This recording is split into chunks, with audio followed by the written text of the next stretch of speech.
Have you ever noticed how some people seem to have a silent power over everything around them?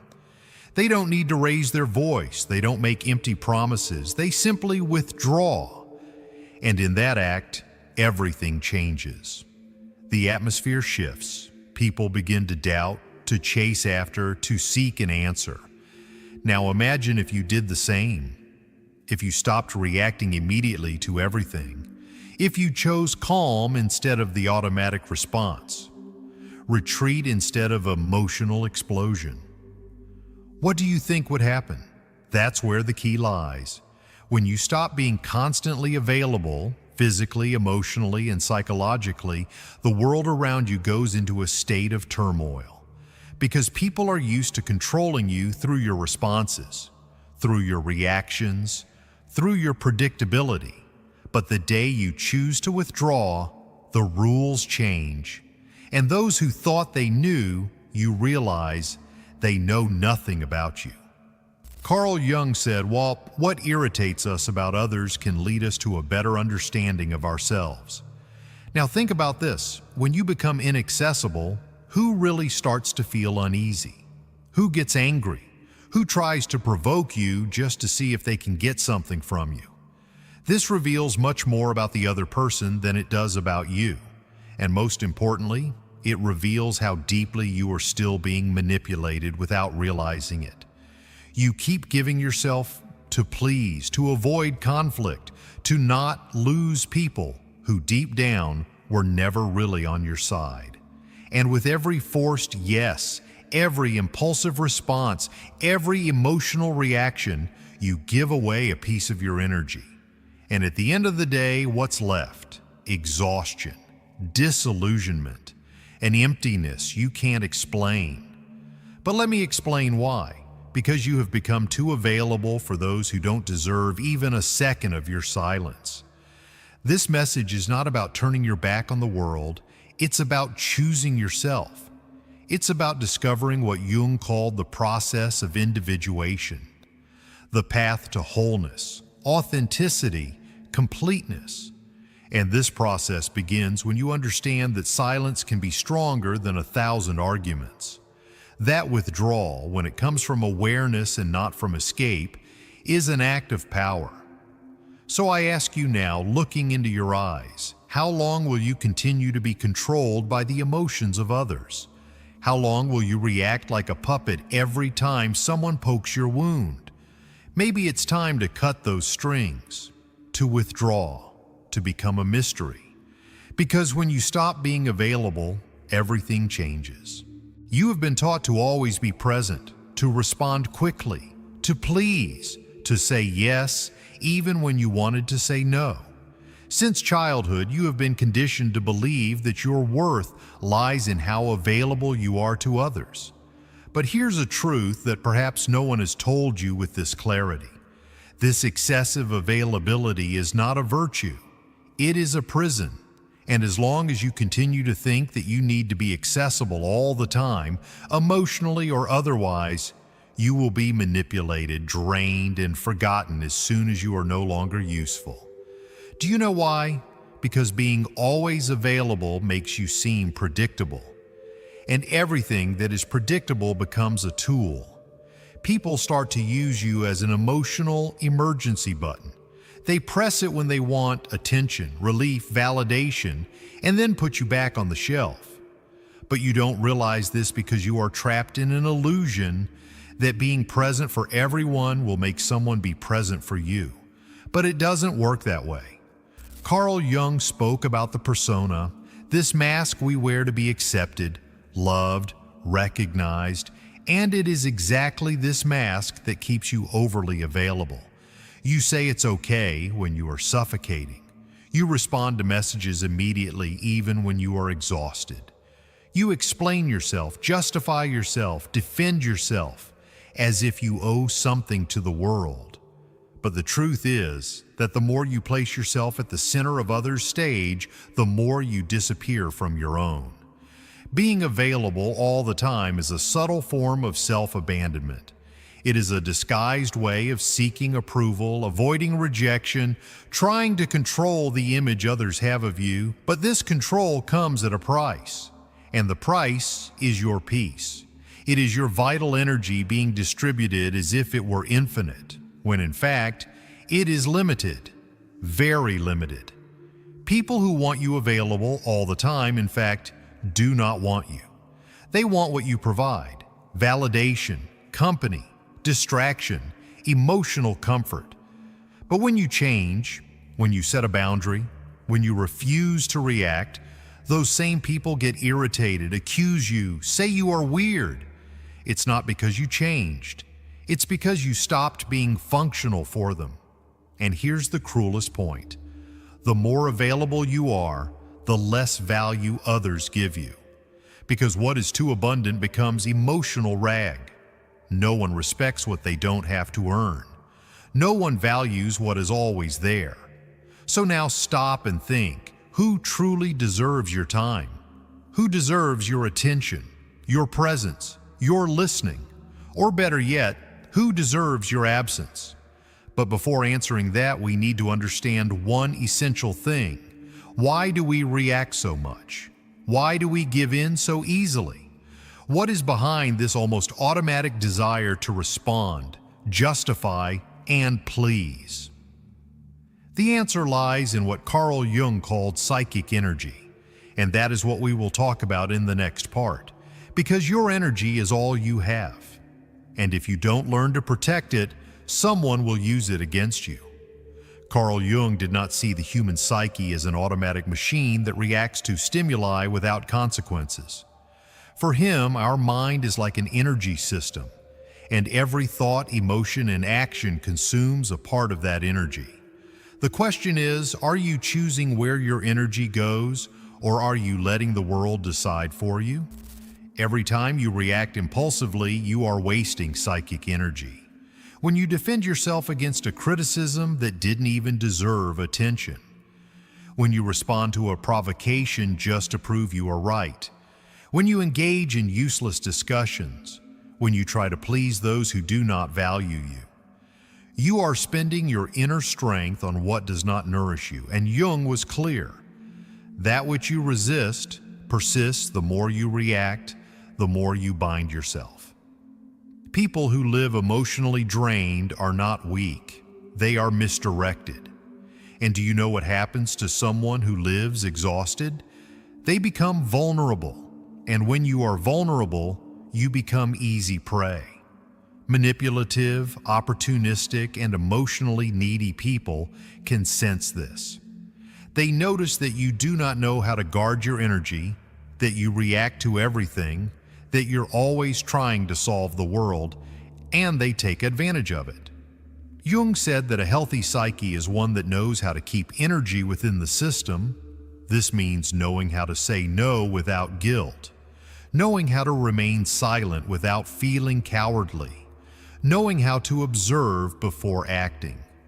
Because true power is not in reacting, it is in choosing when and how to act. And this is only possible when you know yourself well enough to recognize your own impulses. How many times have you lost sleep over an unresolved conversation? How many times have you spent hours ruminating on what you should have said or trying to understand why someone treated you poorly? This is energy being drained without return. You are keeping alive ghosts that should have died long ago, and feeding dynamics that only exist because you insist on responding. Psychic energy is like a force field. When well guarded, it creates presence. You enter a room and command respect without saying a word. But when poorly managed, you become invisible, reactive, fragile, and the world has no mercy for those who give in easily. Therefore, start observing your own triggers. What makes you react automatically? What makes you lose your center? These are the exact points where your energy escapes, and that is where you need to work. Not to become cold or indifferent, but to be selective, to be sovereign over yourself. And here comes one of Jung's greatest revelations. When you conserve your energy, you break the projections that others place upon you. And that bothers a lot, because now we are entering a dark territory, that of silent manipulation. In the next part, we will explore how opportunistic people feed off your energy and why your unavailability completely disarms these games. Get ready to look into the eyes of those who have always drained you without you realizing it. You think you are in control. You believe your reactions are conscious choices, but the truth is darker. Most of your emotional responses are programmed, and those who understand this manipulate you easily. Opportunistic people don't need to raise their voices, threaten, or force situations. They just trigger the buttons you've left exposed, and you react. Always. Carl Jung called this projection the psychological mechanism through which people project onto others what they cannot see in themselves. But there is another side to this phenomenon that few notice. While others project onto you, you also become the receptacle for these images. And the more emotionally available you are, the more you become a blank canvas for these projections. You know that friend who only reaches out when they are in crisis? That partner who always needs you to save the day? That person who praises you, but only as long as you are useful to them? None of this is by chance. They are not relating to you, they are relating to the idea of you, to the role you agree to play. And why do you agree? Because you are afraid of disappointing, afraid of not being loved, afraid of being abandoned. The most effective manipulation doesn't happen in shouting, it happens in the silence of guilt. When you feel that you owe something to the other, when you believe you need to be available, need to help, need to understand, even when it destroys you inside. And here is the central point. The manipulator doesn't need to control you. They just need you to keep reacting the same way. But when you stop reacting, the game breaks. When you start saying no, responding with silence, withdrawing instead of explaining yourself, the projections begin to crumble. The mask they put on you falls. And this leaves people unsettled because they no longer know who you are, and worse, now they are forced to look at themselves. And not everyone is prepared for that. Your unavailability is a threat because it forces others to confront their own emptiness. The silence you offer reveals the internal noise they don't want to hear. And then comes the attack, the criticism, the emotional drama, not because you are wrong, but because you stopped serving as a convenient mirror. Jung said, "We do not become enlightened by imagining figures of light, but by making the darkness conscious." When you withdraw, when you stop feeding the cycle, the other's shadow begins to emerge. And this is unbearable for those who have always used you as an escape. But what about you? Are you ready to deal with the discomfort of being misunderstood, rejected, or even attacked for protecting yourself? Are you ready to endure the silence that comes after the rupture? Because it is precisely in that silence that a new kind of power is born. And that is what we will talk about now. In the next part, you will understand why silence can be the most devastating weapon of the human psyche, and how it completely changes the dynamic between you and the world. The modern world is noisy. Everyone wants to be heard, wants to respond quickly, wants to win pointless debates and prove their point, even if it costs them their own peace. But there is a power that few know, and even fewer master, the power of silence. Not the silence of passivity or cowardice, but conscious, strategic, brutally lucid silence. The kind of silence that is not absence, but amplified presence. Carl Jung saw silence not as a void, but as a fertile ground for inner transformation. When you stop reacting, you begin to observe. And by observing, you see patterns that previously went unnoticed. Emotional repetitions, manipulation games, cycles of self-sabotage. Silence allows for lucidity. And lucidity is dangerous for those who live to control you. Have you noticed how some people panic when you don't respond, when you don't explain yourself, when you simply disappear? It's not because they miss you, it's because your silence takes away their narrative control. While you speak, you are still in the game. But when you are silent, you change the rules. And that unbalances anyone who thrives on your reaction. True silence is not the absence of voice. It is mastery over one's own energy. It is the refusal to be dragged down by someone else's emotions. It is the conscious choice not to engage in battles that are not worth your wear. Jung said that individuation, the process of becoming who you truly are, requires this distancing, because only in silence can you listen to yourself without the world's interference. But don't be fooled. Silence has a price. It will distance you from people who only valued you for the role you played. It will make you incomprehensible to those who only saw you through their own projections. It will make you seem cold, distant, arrogant. But all of this is a reaction from those who never wanted to deal with your depth, only with your utility. And here is the hard truth. The more you mature, the more selective you become with your words, because you understand that each sentence is an energetic investment, and not everyone deserves access to your truth. Sometimes silence is not retreat, it is sovereignty. It is the language of those who no longer need to prove anything to anyone. Silence is uncomfortable because it forces the other to deal with their own thoughts, with their own internal noise. And this discomfort reveals more about them than any argument of yours could reveal. You don't need to explain your absence, and it explains itself. And those who feel threatened by it reveal how much they depended on your imbalance to maintain their own control. But the most powerful silence is not the one that disturbs the other. It is the silence that reconstructs you from within, the silence that connects you to something beyond external approval. It is in this internal space, free from others' demands, that you begin to recover your vital energy, to reconnect with your essence. And this is precisely what we will talk about in the next part. Because it's not enough to just cut out external noise. You need to relearn how to use your energy consciously, to choose where it goes, where it stays, and most importantly, where it should never be wasted. It's time to learn to be selective with your own soul. It's no use understanding all of this intellectually if in practice you continue saying yes when you mean no, responding to messages that bother you, participating in empty conversations, and maintaining relationships that only exist out of inertia.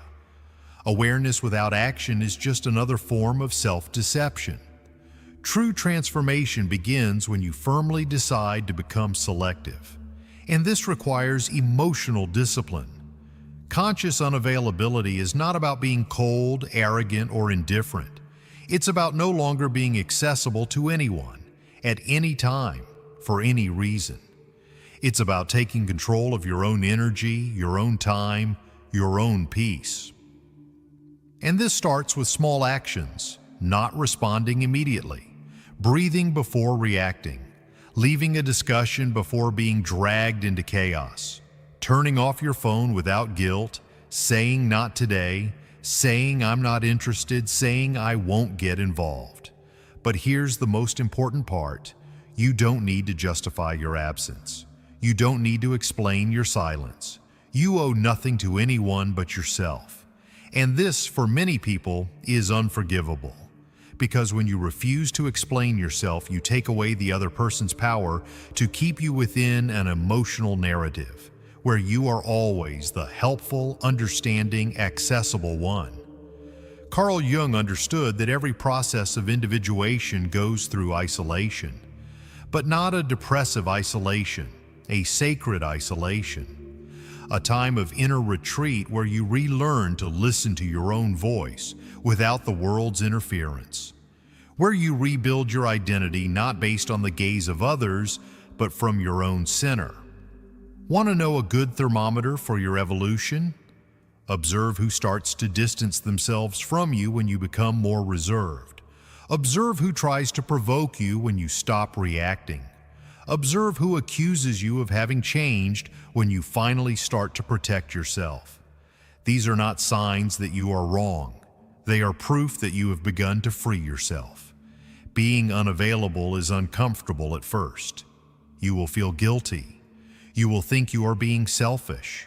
You will hear that you are being too harsh. But this is part of the deconstruction process. You have spent your life being conditioned to put yourself second. It's natural that change causes discomfort, not only in you, but in everyone who benefited from your old version. Conscious unavailability is the foundation of self-determination. When you say no to the world, you are saying yes to yourself. When you withdraw from a toxic environment, you are reaffirming that your peace is worth more than any false connection. And when you stop explaining yourself, you begin to be respected, even if it's by few. But not everyone is ready for this type of presence, because your emotional absence will expose wounds they do not want to face. It will reveal how much they depended on your emotional chaos to feel in control. And it is at this moment that the rupture comes. And with the rupture comes the pain, the loneliness, the estrangement, the feeling that you are losing something when in fact you are just freeing yourself. But what happens after that? What comes after the distancing? What is born from the silence? In the last part, we will talk about this, about the rebirth that only happens when you have the courage to be misunderstood, to be alone, and to become whole on your own. It's time to understand why the loneliness of the strong is the path to true freedom. When you stop being available to everyone, something profound begins to happen. First comes the silence, an uncomfortable silence that seems to scream inside you. You wonder if you did the right thing, if you are being too harsh, if you are losing people who liked you. But gradually this silence transforms. It begins to cleanse, to calm, to heal. And then comes solitude, but not the solitude of absence. It is the solitude of total presence, your own. The solitude of the strong, the solitude of one who no longer betrays themselves to keep others close.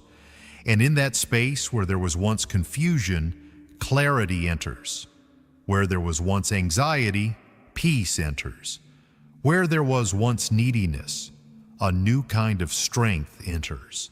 The strength of being whole within yourself.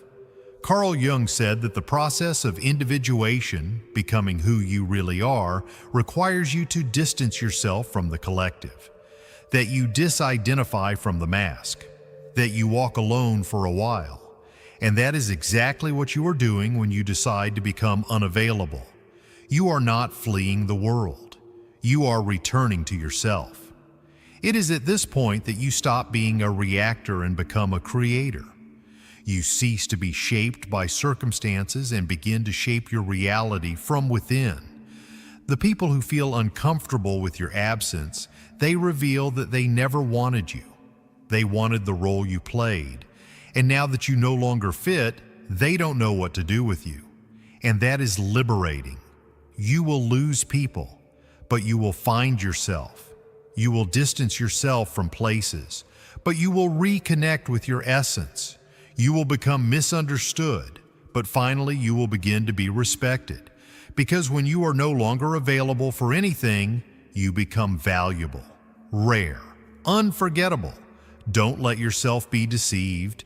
This is not just a change, it's a rebirth, a fresh start. The beginning of a life where you no longer tolerate emotional scraps, manipulation, or empty gestures dressed as love. Now you only embrace what aligns with your peace, your truth, and your sense of wholeness.